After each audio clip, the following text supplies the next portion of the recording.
Il y a une différence entre la sanctification et la consécration. La sanctification peut toucher l'aspect, basiquement l'aspect du péché. Mais la consécration, c'est la sanctification concentrée. Voilà. La consécration, c'est la sanctification concentrée. C'est comme ta privation du péché t'emmène à la privation des choses qui ne sont pas des péchés, mais qui peuvent devenir des péchés à cause de ce que tu veux faire. L'intimité avec Jésus fait de toi l'ami de Dieu. Quel titre honorifique, être l'ami de Dieu, où Dieu ne peut plus rien faire sans te dire, où il ne peut rien accomplir sans te prévenir, parce que tu es son ami, l'ami du Créateur. L'intimité avec Jésus, c'est une relation permanente. C'est une relation permanente qu'on ne brise jamais, même pas quelques minutes, ni quelques instants de peur de mourir. L'intimité avec Jésus. I know about these silly little evangelists that say, give me your hand and give Jesus your heart. I know about these silly little preachers that say, come forward and pray this prayer, it only take 5 minutes. They're lying to you. This is what it'll cost you. Your life. Your life. Jesus promises you 2 things. A cross to die on and eternal life.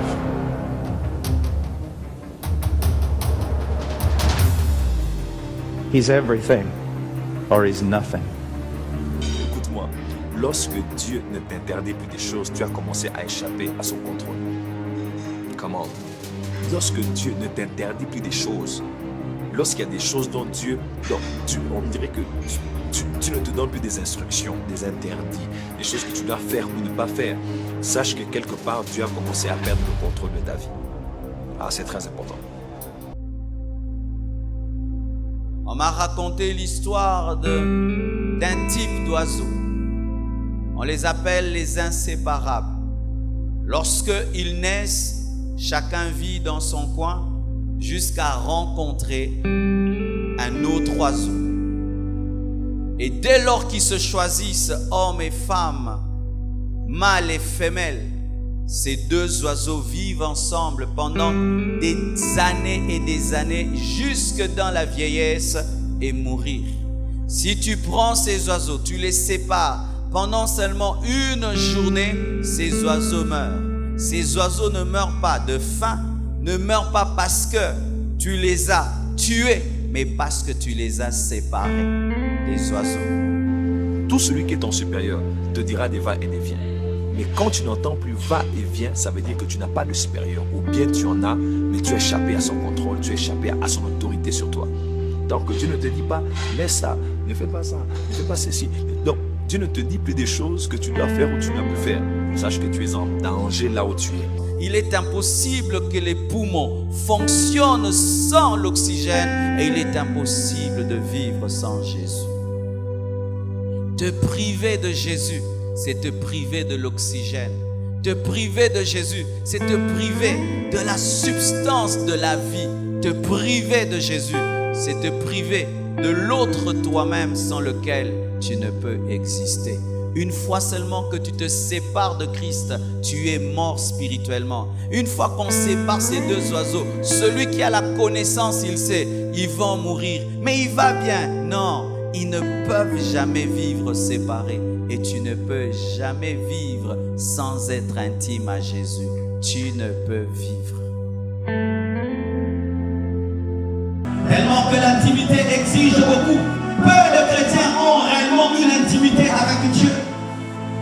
Moïse n'a pas péché autant que Israël, mais il lui suffisait seulement, au lieu de parler, de frapper, Dieu lui dit, tu n'entres pas. Pourquoi? Parce qu'il bénéficiait d'une intimité que les autres n'avaient pas. Beaucoup de chrétiens ne veulent pas monter au niveau de l'intimité avec Dieu, parce qu'ils savent et sont conscients que Dieu devient de plus en plus exigeant avec eux. C'est que tout le monde peut faire, eux ne peuvent pas le faire. C'est que tout le monde peut faire, eux ne peuvent pas le faire. Ce qui est normal pour les autres devient bizarre pour eux. Mes frères et sœurs, l'intimité exige l'amour. L'amour, bien aimé, n'est pas qu'un mot, n'est pas qu'une phrase. L'amour, c'est une vie. Et l'amour, c'est difficile. Déjà, si aimer les hommes que nous voyons est difficile, et aimer un Dieu que tu n'as jamais vu, tu ne connais pas son visage, tu ne sais pas à quoi il ressemble, mais l'aimer. Si déjà avec un homme causé pendant 3 heures du temps, des fois, cela paraît ennuyeux, mais passer toute une nuit devant un Dieu que tu ne vois pas,